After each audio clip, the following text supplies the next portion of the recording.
Chapter 7. The ADKAR Model. The ADKAR model has 5 elements that define the basic building blocks for successful change: awareness, desire, knowledge, ability, and reinforcement. By its nature, ADKAR is an individual change management model. In other words, ADKAR represents the essential elements of change for a single person. When a group of individuals experience change, ADKAR can be used as a coaching tool to support individuals through the change process, to guide change management activities like communications, sponsorship, coaching, and training, or to diagnose a struggling change by performing an ADKAR assessment. In the workplace, missing or weak elements of the ADKAR model can undermine business changes. In the absence of awareness and desire, you can expect more resistance from employees, slower adoption of the change, higher turnover, and delays in implementation. If awareness and desire are extremely low, project failure is likely. In the absence of knowledge and ability, you can expect lower utilization throughout the organization, incorrect usage of new processes and tools, a negative impact on customers, and a sustained reduction in productivity. In the absence of reinforcement, you can expect individuals to lose interest and revert to old behaviors. Each of these consequences impacts the probability of success for a change and lowers the return on investment, ROI, for the project overall. When the ADKAR elements are achieved, employees become engaged and energized. The change is adapted faster. Employees contribute ideas and seek out new ways to support the change. Employees have the knowledge and ability to implement the change such that the business goals are realized or exceeded. Employees celebrate success. Flexibility and adaptability become part of the organization's value system. A more change-capable organization results. Chapters 2 through 6 presented the ADKAR model and identified the factors that influence achievement of each element. Understanding these factors help change leaders design change management programs that overcome the unique challenges in their organization. Chapters 8 through 12 present change management tactics and techniques that have the greatest influence on each element of the ADKAR model, including communications, sponsorship, coaching, resistance management, and training. Each change management activity plays a different role in the change process. For example, communications are instrumental in building awareness of the need for change.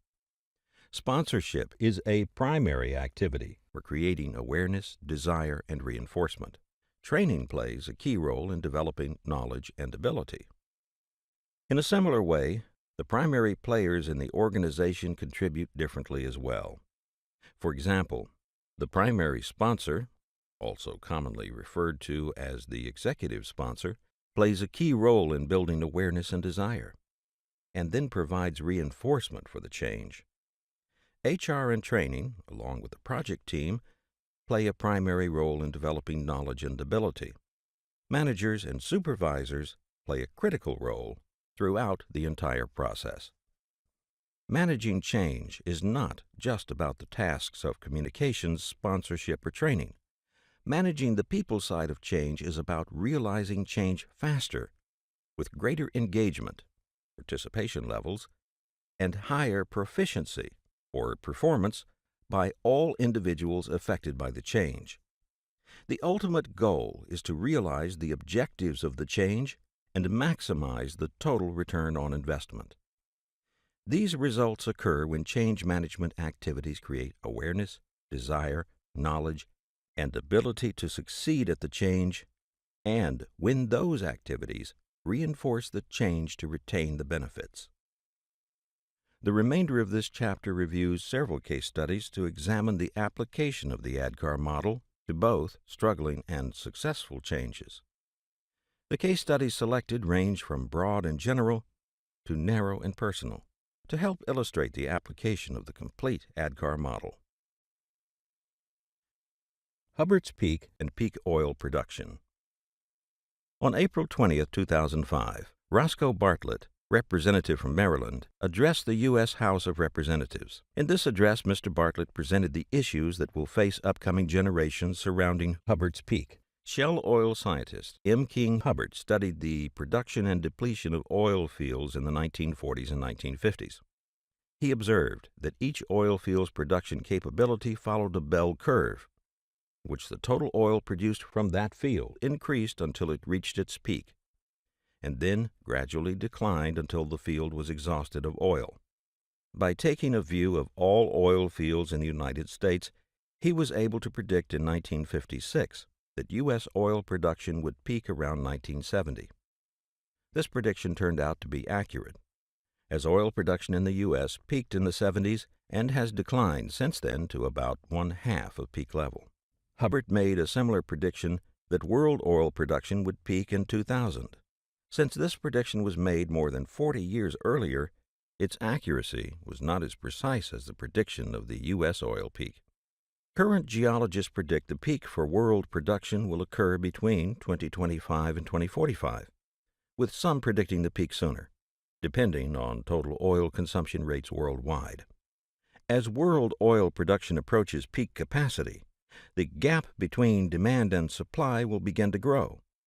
With the U.S. increasing consumption at a rate of 2% per year and China at 10% per year, the demand for oil continues to rise.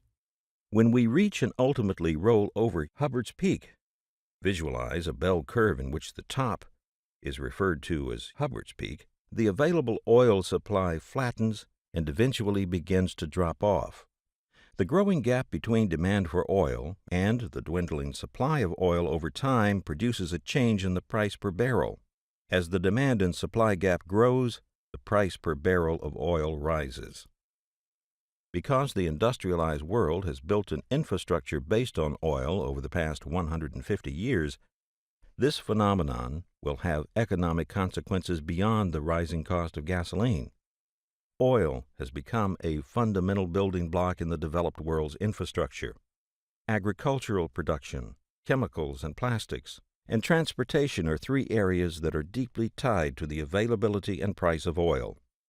As the price per barrel of oil increases, so does the cost of goods and services, food, and transportation. Because our perception of success equates to increased productivity and output, we have created an economic model and stock market that is dependent on growth. Yet we have built this model on a natural resource that is non-renewable and limited in supply. During the past 100 years, when we were on the upside of Hubbard's Peak, this was a non-issue as oil production could meet the growth in consumption. As we approach and roll over Hubbard's Peak, consumption growth will rapidly outpace supply availability, and the economic impacts are predicted by some to be substantial. Many people believe that oil production is not an issue because we have been told that the world's oil supply would not be depleted for several hundred years. What Bartlett, Hubbard, and others are trying to communicate is that it is not the ultimate depletion, but rather the arrival at peak production that is of concern. Mr. Bartlett's address to Congress had a central theme beyond creating awareness of this issue. He presented data on how rapidly other sources of energy might augment oil. For example, the U.S. government and private industry have been doing research on wind, passive and active solar, geothermal, biofuels, nuclear, and other energy sources for some time. Surely we can fill the energy gap. While this ultimately may be true, Mr. Bartlett's message is that the time required to create a sustainable infrastructure based on renewable and other non-renewable energy sources may be longer than we have available. In other words, the window of time in which we could augment oil with other energy sources, including the time necessary to build new infrastructure components, may be too long to avoid catastrophic impacts on our economy. He argues that we need to take immediate action to change both our current consumption rates and our deployment of alternatives in order to ensure that we have the time necessary to implement these alternatives. Bartlett's message is supported by a number of well-respected economists and members of the banking community. An open letter signed by more than 30 prominent business leaders and politicians was sent to the President of the United States in the spring of 2005, urging greater attention to overall risks faced by the dependence on oil. In a separate message, the Federal Reserve System's chairman stated, "Altering the magnitude and manner of energy consumption will significantly affect the path of the global economy over the long term." If this is such a critical issue, why is change not occurring right now?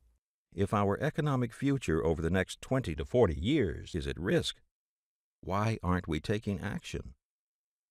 Over a 6-month period, while leading conference sessions and seminars, I conducted informal assessments of people's awareness of this issue and their perceived need for change.